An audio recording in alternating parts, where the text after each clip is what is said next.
Nusantara Petang, pemirsa kita di segmen Dialog Nusantara Petang. Setelah tadi kita lihat bersama di segmen sebelumnya, Wakil Presiden Ma'ruf Amin menyatakan bahwa berdasarkan data, ekonomi syariah Indonesia berada di urutan keempat dunia.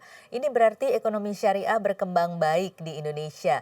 Faktor atau elemen apa saja yang membuat ekonomi syariah dapat berkembang di Indonesia? Kita akan membahasnya bersama peneliti ekonomi syariah Indef Mbak Fauzia Rizky Yuniarti. Pemirsa, inilah Dialog Nusantara Petang.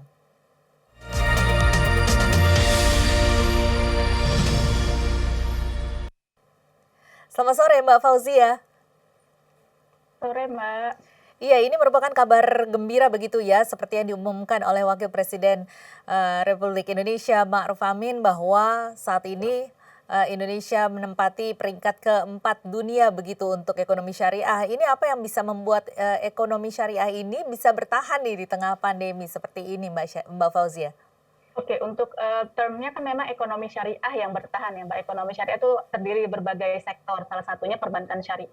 Tapi pada dasarnya yang membuat ekonomi syariah itu survive the pandemic itu lebih ke industri halalnya sebenarnya. Kayak industri halal itu termasuk makanan halal, fashion halal, farmasi halal, kosmetik halal. Jadi yang tumbuh sebenarnya sektor itunya, sektor makanan halal, modest fashion dan segala macam itu. Gitu. Tapi kalau perbankan syariah juga tetap survive, tapi tidak semaju yang di sektor makanan halal misalnya. Ini sektor rantai halal ini sebenarnya memang kita unggul kalau tadi dikatakan oleh Wakil Presiden ini karena kita sebenarnya juga unggul di supply dan demand-nya begitu ya. Ini bisa dijelaskan Mbak, seperti apa begitu supply dan demand di Indonesia ini untuk rantai halal ini?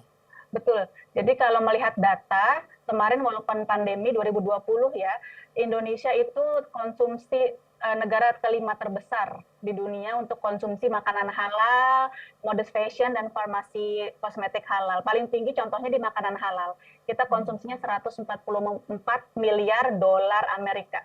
144 miliar rupiah aja udah besar ya Mbak, ini dolar Amerika. Jadi Artinya pasarnya besar sekali di Indonesia ya Mbak ya? pasarnya sangat besar, pasarnya sangat besar, orangnya juga tetap konsumtif ya walaupun pandemi. Jadi itu yang membuat ekonomi syariah tetap tumbuh selama pandemi gitu. Apa yang membuat Indonesia ini masih tetap konsumtif untuk makanan halal ini karena memang mayoritas kita beragama Muslim juga begitu sih, didukung Iya, oleh itu juga sih ya Mbak iya ya? betul.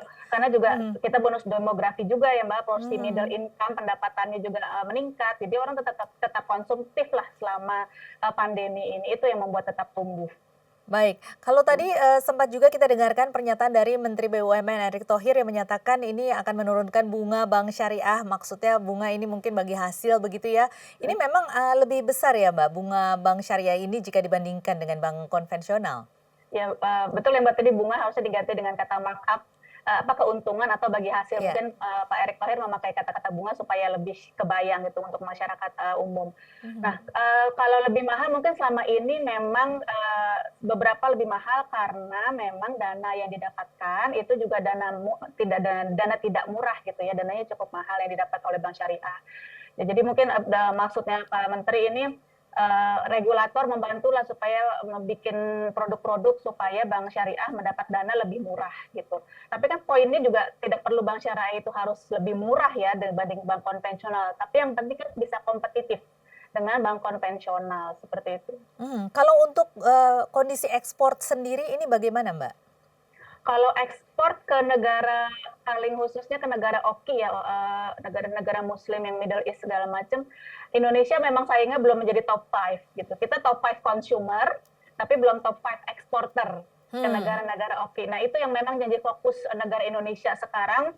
Kita kan fokus ingin menjadi negara sebagai pusat industri halal dunia, juga ingin menjadi eksportir besar lah di dunia ini, pemain halal eksportir terbesar. Jadi sekarang pemerintah lagi genjot supaya produksi produk halal dalam negeri itu bisa fokus ke ekspor juga, masuk ke pasar global juga.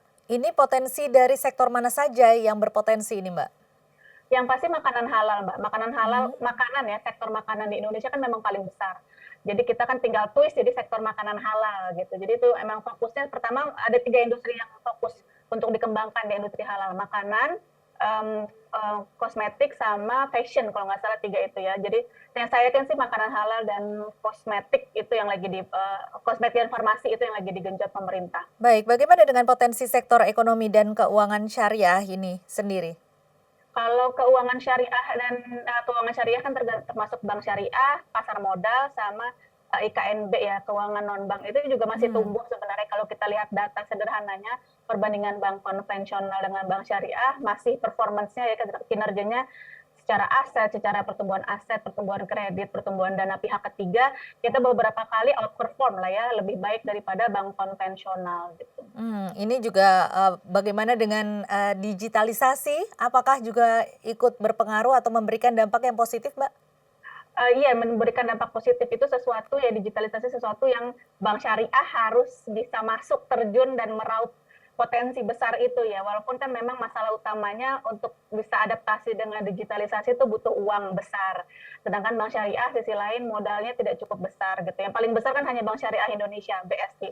Tapi bank syariah lainnya kan modalnya tidak sebesar BSI. Jadi memang tantangan paling menantang sekarang buat bank syariah memang untuk adaptasi dengan digitalisasi. Belum lagi nanti kendala-kendala lainnya adalah adanya, masalah-masalah, soal hukum dan juga soal sosial ini kalau kita dengar, yang lagi ngetren saat saat ini juga ada, masalah pinjol. Ini juga berpengaruh, Mbak, untuk masalah perkembangan, perbankan dan ekonomi syariah? Kalau perbankan syariah mungkin, lebih aman ya Mbak dibanding pinjol, tidak terdampak dalam arti kalau perbankan kan orang sudah tahu, regulasinya jelas. Perbankan atau perbankan syariah regulasinya jelas, itu sudah, apa, saya rasa tidak terdampak dari pinjol. Yang terdampak dari isu pinjol ilegal ini mungkin pinjol-pinjol yang lain yang akan terdampak besar. Tapi Mhm. memang PR-nya kan literasi masyarakat Indonesia ini masih rendah gitu ya, takutnya memang di daerah-daerah mereka makin mikir pokoknya semua yang institusi keuangan itu ilegal, takutnya gitu kan nih dianggapnya. Cuman kan semoga untuk perbankan orang-orang udah cukup lama tahu tentang perbankan, mereka insya Allah cukup percaya bahwa perbankan itu sudah sangat diregulasi oleh OJK.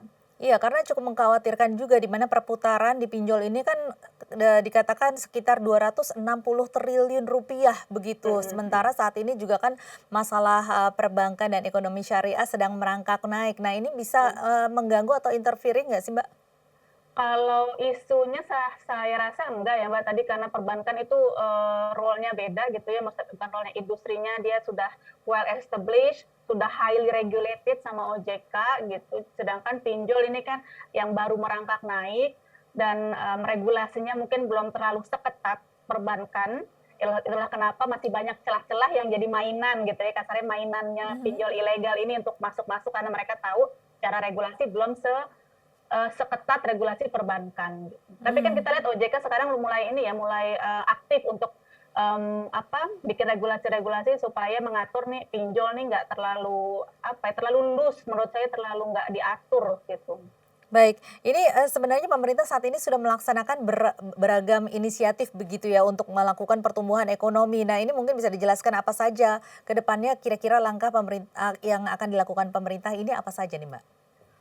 Khususnya untuk terkait ekonomi syariah ya Mbak ya, Iya. kalau saya rasa kemarin merger BSI itu adalah langkah besar pemerintah yang sudah diambil pemerintah dan cukup bagus karena akhirnya kita Indonesia akhirnya punya megabank gitu, megabank yang bank syariah yang besar yang bisa berkompetisi di tingkat nasional dan tingkat internasional. Walaupun langkahnya sudah tepat memerger BSI, tapi mungkin timingnya nih agak menantang karena di merger saat pandemi. Karena merger tanpa pandemi aja sudah susah ya untuk melakukan merger integrasi internal. Sekarang merger plus during pandemi. Jadi mungkin tantangannya besar lah untuk BSI. Lalu Mhm. kedua, pemerintah sekarang juga udah fokus ke industri halal tadi ya, targetnya menjadi pusat industri produk halal dunia. 2030 kita bisa bilang target mereka. Jadi sekarang saya rasa kita bisa berharap banyak lah untuk pemerintah bisa fokus pengembangan industri halal ini. Untuk pengembangan industri halal sendiri kan sebenarnya salah satu infrastruktur yang lagi dibangun nih saat ini pengembangan kawasan industri halal. Sampai saat ini bagaimana perkembangannya, Mbak? Baik, sekarang sudah ada 3 KIH, kawasan industri halal KIH, satu di Sidoarjo, satu di Cikande, satu lagi di Bintan, kalau nggak salah Bintan apa Bintan. Jadi ada 3. Nah ini sudah memenuhi target pemerintah sebenarnya. target pemerintah di RPJMN, Rencana Pembangunan Jangka Menengah Nasional ini sudah 3 targetnya. Di 2024 targetnya 3, tapi ternyata 2021 sekarang sudah 3. Jadi ke depannya memang pemerintah nih melalui KNEKS sedang menyusun master plan industri produk halal. Salah satunya ini fokusnya pengembangan KIH ini mau dibawa sejauh apa gitu ya. Targetnya mau sekarang sudah 3 nih, targetnya mau berapa lagi nih ke depannya gitu. Jadi sekarang memang fokus KNEKS sedang menyusun itu master plan industri produk halal itu. Baik, kira-kira diharapkan akan bisa selesai atau bisa disosialisasikan kapan ini master plan-nya, Mbak? Master plan ini kebetulan saya jadi salah satu tim pembentuknya. Kita targetnya akhir tahun ini sudah bisa dirilis, Mbak. Jadi tahun depan semua pelaku industri halal itu akan melihat master plan ini sebagai apa ya, acuan, guidance, Panduan ya. ya panduan mau dibawa kemana nih industri produk halal di Indonesia. Baik, kita akan masih membicarakan mengenai bagaimana perkembangan ekonomi syariah di Indonesia ke depannya, tetapi kita harus jeda dulu. Pemirsa tetaplah bersama kami, Dialog Nusantara Petang akan kembali usai jeda.